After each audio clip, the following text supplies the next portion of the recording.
Why do we change the rules of the TTRPGs we're playing, but not switch systems?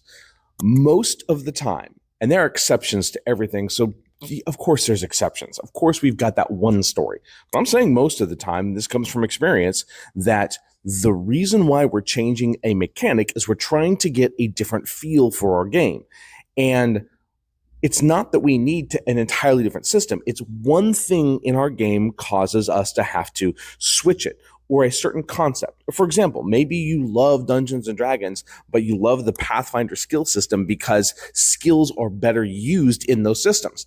And so we want a D&D 5e combat style because we don't want things to scale. We want that bounded accuracy because it gives us a certain feel that even at higher levels, you still can be killed by lower level things unless you're utilizing your resources, right? That's great. You go to Pathfinder, your AC can get so ridiculously high, not Pathfinder 2, but just Pathfinder, that everything scales. So as a really high level adventurer, nobody can really hurt you, which means you could wade through armies, things like that, okay? But we don't like the skill system. So we take the Pathfinder skill system, we slap it on Dungeons and Dragons. Well, is there a system out there that's already done that? Maybe. But maybe I don't know what it is. And therefore, instead of going out there and looking at it, I can simply just boom, boom, and I'm done and ready to go. I don't have to spend time searching for a new system. That is actually one of the biggest reasons we don't experience new systems, is because it takes more time to go find the system that we want than just combining the two right there.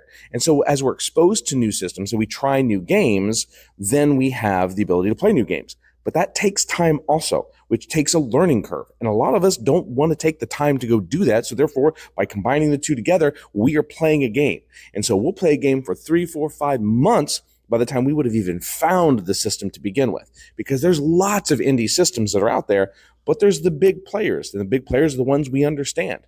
That's why we change systems. It's faster, it's more effective, and for some of us, it's more fun. Now, for those of you that say, go find a new system, we're not talking to you. We don't really care. Your opinion doesn't carry any weight whatsoever, because you could say, hey, just so you know, this system over here actually does what you're looking for. Fantastic. Now, I'm not saying that's the system I'm looking for. I'm using this as purely an example of why people change systems as opposed to going and finding a new system. They don't have your perspective. They haven't played as many games. Maybe they get 1 day a week for 3 hours of which they can actually allocate to playing the games or playing Dungeons & Dragons or TTRPGs or Pathfinder 2 or Rifts or GURPS or whatever it may be, and that's the only time they have. And they don't have time outside that to go research. We've got kids, we've got families, we've got overtime, we've got second jobs. Sometimes it's easier just to change the system, but that's why you see that happening.